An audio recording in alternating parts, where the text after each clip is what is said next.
So, it has been a while, and I was thinking now's a better time than ever to make another Tugs Explained. But which character?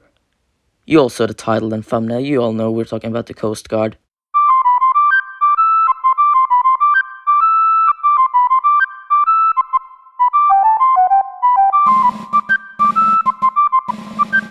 So, the Coast Guard is probably one of the most underrated characters in Tugs. So, today I want to talk a little bit about him and I want to explain why, in my opinion, he is my favorite Tugs character. So, what else should we begin with than with his character?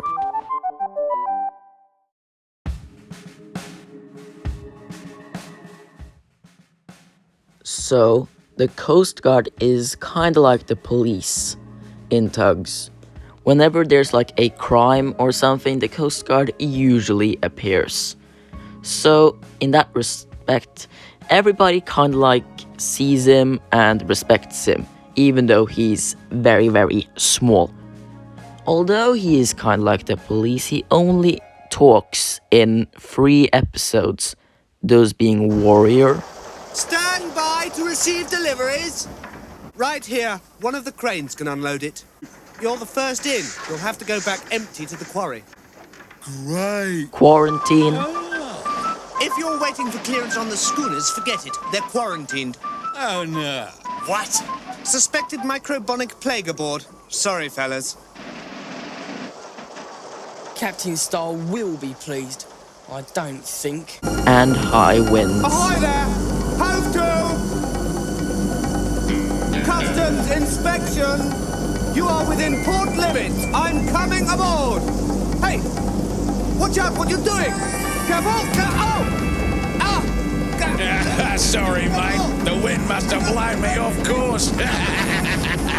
Speaking of high winds, can I just tell you how much the Coast Guard goes through in high winds? He literally gets hit with the tramp steamer. We saw what happened to Lily Lightship. This could have gone terrible. The Coast Guard is so lucky that he landed on those rocks. I would have hated Tugs if the Coast Guard died in that episode. That would have been terrible. Like, if the prop got completely damaged or something, I would have been very sad. Anyway, back on topic. The Coast Guard doesn't really seem to pick sides between the Star Tugs and the Z Stacks. He's kind of like in the middle, like all the other side characters.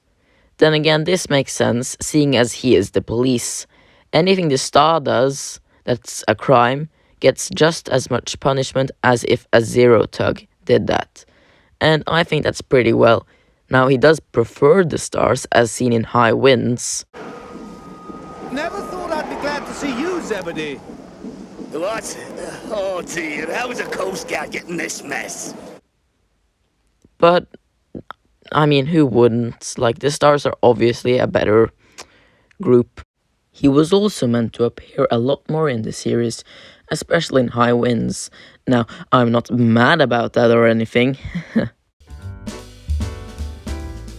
Now, we get into the fun part of Tugs, and especially the Coast Guard, which is the behind-the-scenes stuff. So, one thing I would like to mention is the Coast Guard Messenger. And I don't really know why this is in Tugs. I guess you could say that he's kind of like the messenger for the Coast Guard, which makes sense. Hi, sorry for interrupting the video, but the Coast Guard's messenger's actual name is Davy Jones, so that makes you wonder what is the Coast Guard's actual name. You gotta really think about that one. But my theory is that when the Coast Guard got damaged in High Winds, the Coast Guard messenger had to take his place in Regatta. So that's basically my explanation for the Coast Guard messenger. But anyway, the Coast Guard himself.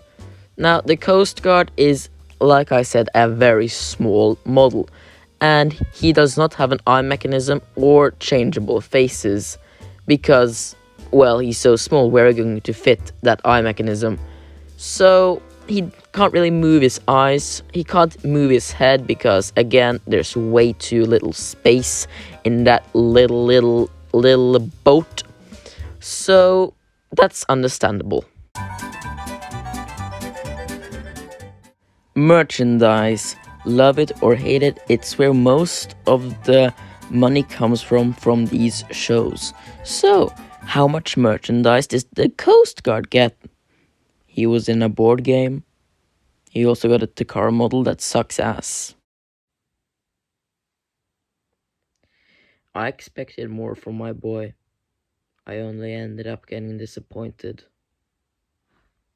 Sadly, as many of you know, Tugs didn't succeed, and later on, all of the models were bought by the Brit Oldcroft company.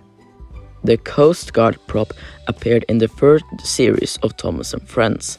If you look closely, you can see the Coast Guard model.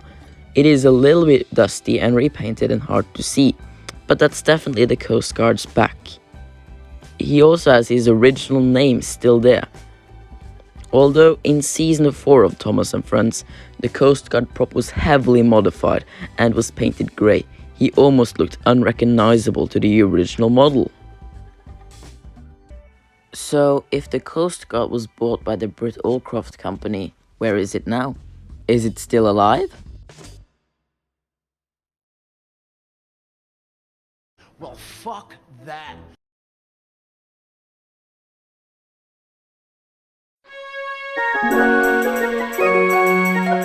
In conclusion, while it is sad that his prop doesn't survive, at least we still have those episodes that he appeared in to remember. Anyway, now I want to say, why is the Coast Guard my favorite character? Well, I have to say, it's purely because of charm. I just like how small he is, I like his voice, I like his design, and that's basically why I like him. He's just so lovable. I couldn't have put it better myself. Anyway, thanks for watching. If there were some facts in this video I got wrong, please comment them. And yeah, thank you all so much for watching, and what? The customs launch? Who the fuck's the customs launch?